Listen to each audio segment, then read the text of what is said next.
नमस्कार, उत्तराखंड समाचार में आपका स्वागत है। मैं व्याख्या चंदोला। सबसे पहले मुख्य समाचार।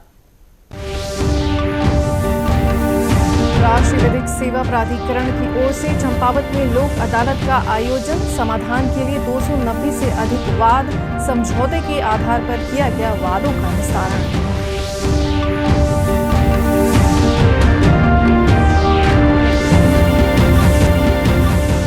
पौड़ी जिले में वनाग्नि की रोकथाम के लिए परियोजना पर किया जा रहा काम। शासन को भेजी गई 32 करोड़ रुपए की परियोजना। जन सहभागिता, शीतलखेत मॉडल और ड्रोन तकनीकी पर दिया गया जोर।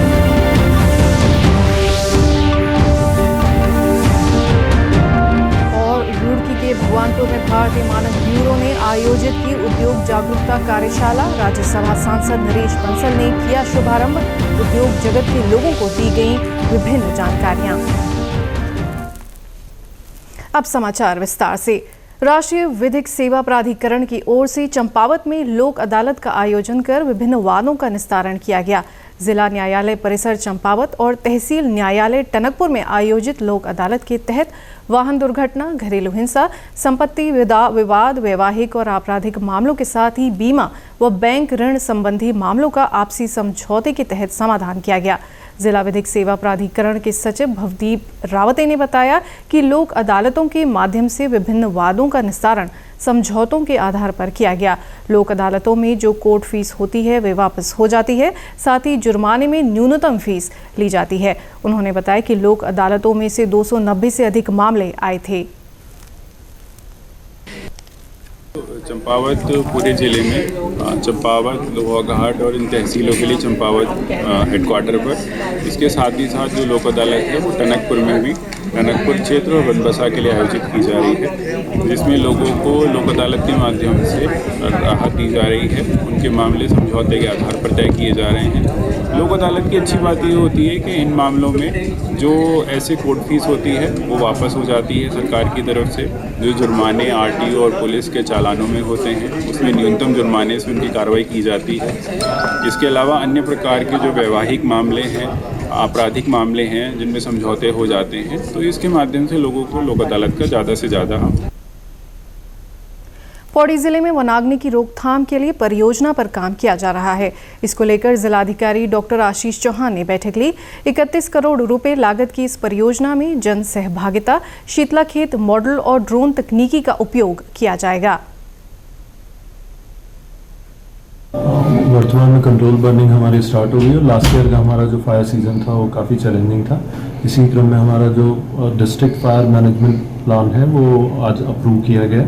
वेरियस स्टेक होल्डर्स ने इसमें पार्टिसिपेट किया और लगभग 31 करोड़ का हमारा बजट है या बजटरी डिमांड हम लोग शासन प्रेषित कर रहे हैं। हमारा मेन फोकस पिरूल के एकत्रीकरण पे या कम्युनिटी पार्टिसिपेशन पे जो शीतलखेत मॉडल है उसको भी हम कुछ पर्टिकुलर पॉकेट्स में ट्राई कर रहे हैं और साथ ही जो न्यूसेंस मेकर हैं और आग लगाने की गतिविधियों में संलिप्त पाए जाएंगे उनके खिलाफ स्ट्रिक्ट एक्शन लेने के लिए भी मेरे द्वारा कहा गया। वनाग्नि को लेकर बनाई जा रही परियोजना को लेकर जिलाधिकारी डॉक्टर आशीष चौहान ने कहा कि जंगलों को आग से बचाने के लिए ग्रामीणों के साथ समन्वय बनाना अनिवार्य है। वनाग्नि की रोकथाम के लिए तकनीकी उपकरणों को चालू रखने, मानव संसाधनों की अद्यतन सूची बनाने और अन्य देशों में अपनाई जा रही आधुनिक तकनीकों का उपयोग करने की आवश्यकताओं पर जोर दिया जा रहा है। प्रभागीय वनाधिकारी गढ़वाल स्वप्निल अनिरुद्ध ने कहा कि जनपद के आरक्षित वन क्षेत्रों और सिविल सोयम क्षेत्र के वनों को वनाग्नि से बचाने के लिए तैयार की गई परियोजना जनपद स्तर पर अनुमोदित कर शासन को भेजी जा रही है। हर साल की तरह जो है डिस्ट्रिक्ट फायर मैनेजमेंट प्लान जिलाधिकारी के स्तर से अनुमोदित होता है। तो जो हमारे समस्त वन प्रभाग है गढ़वाल जनपद के, इसमें जो रिजर्व फॉरेस्ट डिविजन्स है और हमारे सिविल सर्विस डिविजन्स है, इनके द्वारा जो बजटरी डिमांड आई थी और जो मैनेजमेंट और मिटिगेशन स्ट्रैटेजी थी उसको हम लोगों ने कंपाइल कर जो है आज जिलाधिकारी के माध्यम से उसको अनुमोदित करवा दिया गया है। मेजर जो फोकस है इस साल के फायर प्लान का वो हमारे सेफ्टी पे है, चाहे वो पीपल की सेफ्टी हो या स्टाफ की सेफ्टी हो। और सेकंड जो मेजर फोकस है वो कम्युनिटी पार्टिसिपेशन और चीड़ पिरूल एकत्रीकरण पे रहा है। रुड़की के भगवानपुर में आज भारतीय मानक ब्यूरो द्वारा उद्योग जागरूकता कार्यशाला आयोजित की गई। कार्यशाला में उद्योग जगत के विभिन्न लोगों ने हिस्सा लिया। मुख्य अतिथि राज्यसभा सांसद नरेश बंसल ने दीप प्रज्वलित कर कार्यक्रम की शुरुआत की। उन्होंने कहा कि सरकार ने 10 वर्षों में उद्योग जगत को काफी बढ़ावा दिया है। नए उद्योग लगने से बेरोजगारों को रोजगार के अवसर भी मिले हैं। भारतीय मानक द्वारा जगह जगह जो इंडस्ट्री को प्रमोट करने के लिए काम किया जा रहा है और इंडस्ट्री भी प्रमोट के साथ साथ उसकी क्वालिटी बढ़े, क्योंकि आज पूरे विश्व के अंदर भारत के उत्पादों की मांग है, लेकिन उसमें क्वालिटी बहुत बड़ा कारण बनती है। तो क्वालिटी के लिए जो जो मानक हैं उनका पालन हो इंडस्ट्री को, इसके लिए अवेयरनेस के कार्यक्रम हैं। तो इसमें मुझे आमंत्रित किया था, मैं आया तो मेरा अच्छा संवाद इंडस्ट्रिस्ट और उनसे हुआ है। मैंने भी उनसे अपील की है कि देश को 2047 तक विकसित राष्ट्र बनाने में वो गुणवत्तापूर्वक अपने उत्पाद का उत्पादन करें, उसकी गुणवत्ता को बढ़ाएं और विकसित भारत बनाने में अपना योगदान दें। इस अवसर पर भारतीय मानक ब्यूरो देहरादून शाखा के प्रमुख व निदेशक सौरभ तिवारी ने बताया कि कार्यक्रम में औद्योगिक जगत के लोगों को भारतीय मानक ब्यूरो के विषय में जानकारी दी गई है।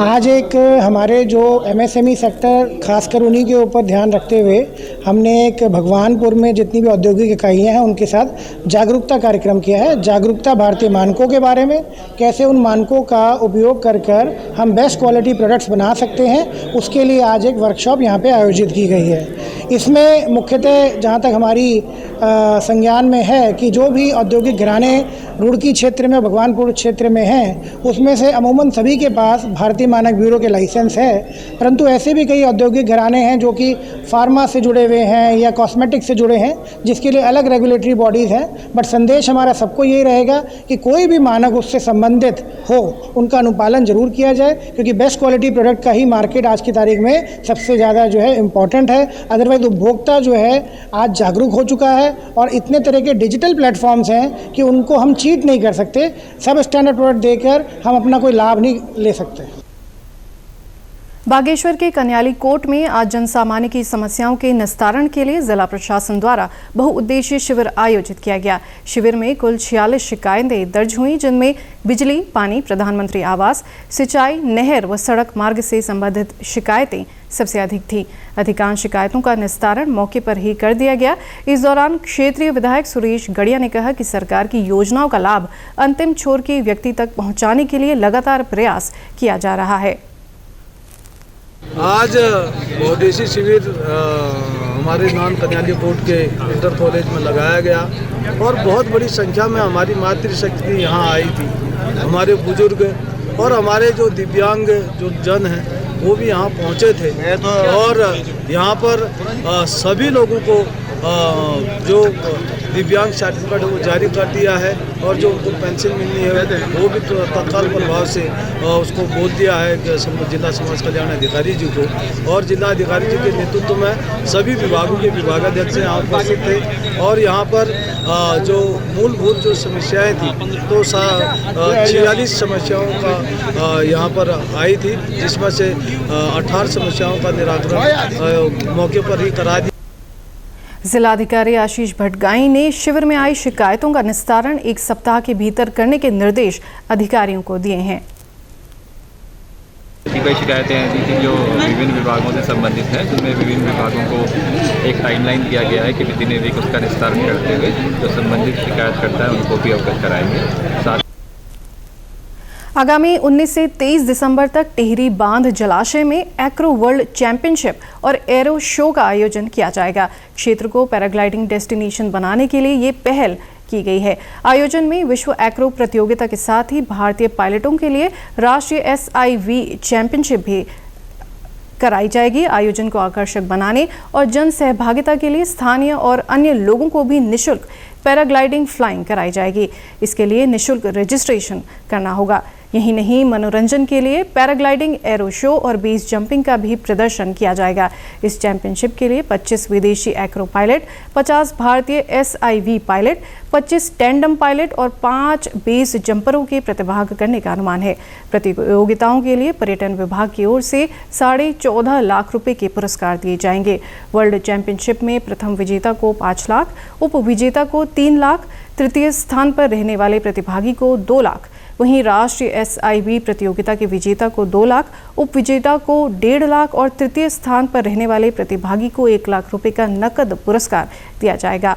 प्रतियोगिता के लिए उत्तराखंड पर्यटन विभाग की ओर से राज्य के 200 से अधिक युवाओं को प्रशिक्षित किया जा रहा है। प्रशिक्षक तानाजी ताकवे ने बताया कि पिछले साल से यहां पर प्रशिक्षण दिया जा रहा है। प्रशिक्षण ले रहे अभ्यर्थियों को बेसिक से लेकर पायलट बनने तक का प्रशिक्षण दिया जा रहा है।